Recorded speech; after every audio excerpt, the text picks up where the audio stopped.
শপথ করিতেছি। हम डरपोक नहीं है। সহজ পাঠে রবীন্দ্রনাথ ঠাকুর লিখেছিলেন, কাল ছিল ডালখালি, আজ ফুলে যায় ভরে। গত 15 বছরে ক্ষমতায় থাকাকালীন এভাবেই ফুলে ফুলে ঘাস ফুলের বাগান ভরে উঠেছিল, কিন্তু ক্ষমতা যেতেই রাতারাতি বাগান ছাড়খাড়। লণ্ডভণ্ড মমতা বন্দ্যোপাধ্যায়ের তৈরি তৃণমূল পুরসভা, বিধানসভা, কর্পোরেশন, জেলা পরিষদের পর এবার সংসদেও ভাঙতে চলেছে তৃণমূল। বিধানসভায় বিদ্রোহী বিধায়করা যখন জোট বেঁধে তার নির্দেশ খারিজ করে দিয়েছিলেন, তখন চুপ করে বসে তা দেখতে হয়েছিল মমতা বন্দ্যোপাধ্যায়কে। এবার সংসদীয় দলও যখন ভাঙনের মুখে, তখনও তা আটকানোর কার্যত কোনো ক্ষমতাই নেই একদা তৃণমূলের সর্বেসর্বার হাতে। লোকসভা ও রাজ্যসভা মিলিয়ে তৃণমূলের বর্তমান সাংসদ সংখ্যা 41, লোকসভায় 28, রাজ্যসভায় 13। সূত্রের খবর, লোকসভার 28 জন সাংসদের মধ্যে 24 জনেরই মন এখন উড়ু উড়ু। তার মধ্যে অন্তত 20 জন তো বিপ্লবের জন্য একেবারে প্রস্তুত। সূত্রের খবর, এরা মমতা বন্দ্যোপাধ্যায়ের সঙ্গ ছাড়তে মনস্থির করে ফেলেছেন। শুধুমাত্র 4 জন মমতা বন্দ্যোপাধ্যায়ের শিবিরে থাকছেন বলে সূত্রে খবর। এরা হলেন অভিষেক বন্দ্যোপাধ্যায়, কল্যাণ বন্দ্যোপাধ্যায়, সুদীপ বন্দ্যোপাধ্যায় ও মালা রায়।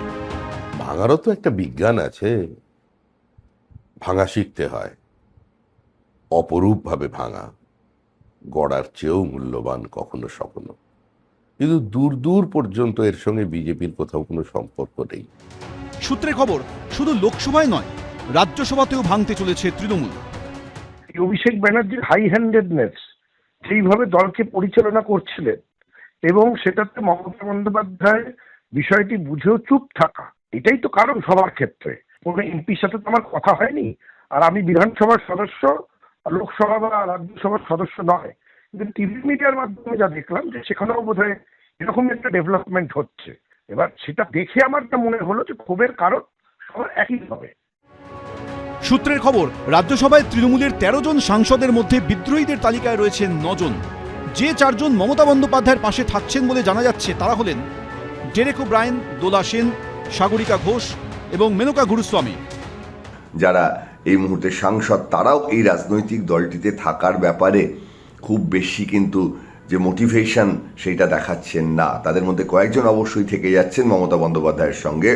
আগের সরকারের যে দুর্নীতি বা দুর্বৃত্তায়ন, তার সঙ্গে তারা আর সেভাবে যুক্তও থাকতে চাইছেন না, এবং যদি আগে যুক্ত থেকে থাকেন সেক্ষেত্রে নতুন দলে যাওয়া বা অন্য কোনো দল করে একটা আপোষের মাধ্যমে সেই ঝামেলা এড়িয়ে থাকার চেষ্টা করছেন।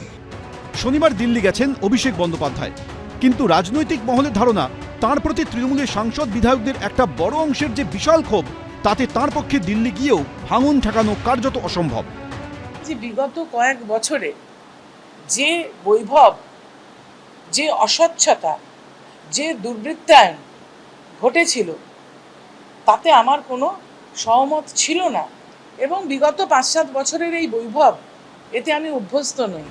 সব মিলিয়ে এখন যা পরিস্থিতি, তাতে তৃণমূলের সংসদীয় দলে ভাঙন নিছকই সময়ের অপেক্ষা। প্রশ্ন একটাই, তা কবে হবে?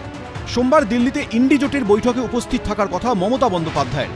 সেদিনই কি বিদ্রোহী সাংসদরা আনুষ্ঠানিকভাবে বিদ্রোহের ঘোষণা করে তাকে রাজনৈতিকভাবে আরও নিঃসঙ্গ করে দেওয়ার কৌশল নেবেন? প্রশ্ন রাজনৈতিক মহলে। বিজেন্দ্র সিংহ, এবিপি আনন্দ। এবিপি আনন্দ, এগিয়ে থাকে, এগিয়ে রাখে।